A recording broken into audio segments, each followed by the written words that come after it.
If you clicked on this video today, I want you to know, it was not by accident. Take a deep breath and listen closely. God directed you here because He hears the prayers you cry out when no one else is watching. It's like when I try to catch the wind, Grandpa. The harder I grab, the more it disappears. That is exactly what you've been feeling. You've been in a season where it feels like everything is being taken from you, your peace, your time, even your hope. You've been looking for a manual to fix it, but God is saying to you today, your season of loss is officially expiring. Is there a secret to getting it back? There is. It's the secret of the child king, and it starts with breaking a trick our brains play on us called the illusion of knowing. We often treat the Bible like a reference manual or a rulebook because we want to feel in control of our lives.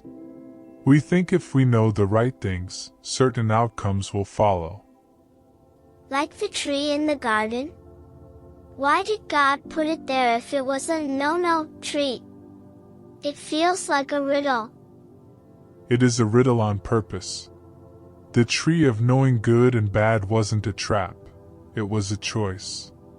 The enemy's first lie was that you could take wisdom to gain certainty, without ever having to trust God. So Adam and Eve took a shortcut? They chose certainty over trust. That taking is the pattern for every failure since.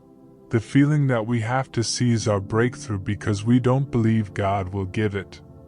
But today, God wants to replace your desire for control with something much deeper, divine trust.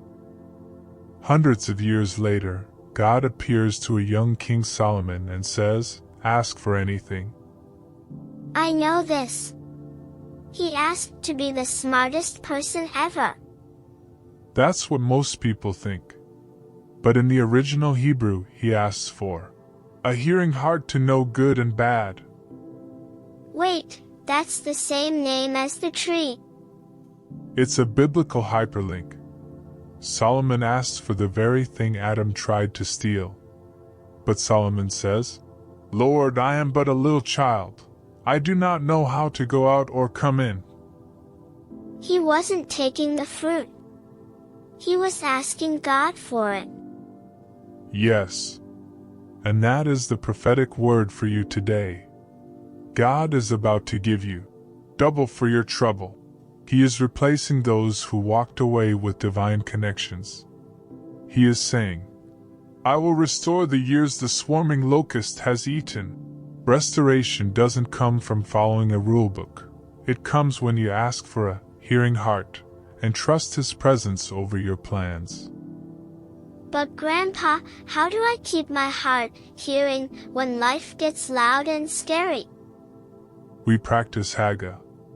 In Hebrew, it means to mutter or speak quietly to yourself. It's not just reading for information, it's letting the words live on your lips day and night. Like a song you can't get out of your head? Precisely.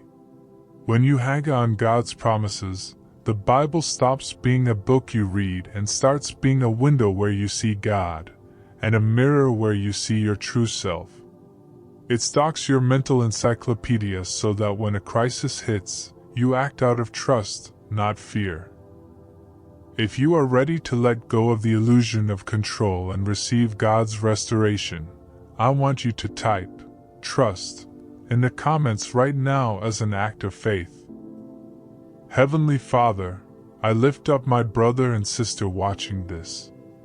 Lord, break the heavy chains of anxiety and the need to figure everything out alone.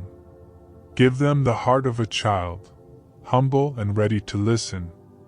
I decree and declare a season of divine restoration over their health, their families, and their finances.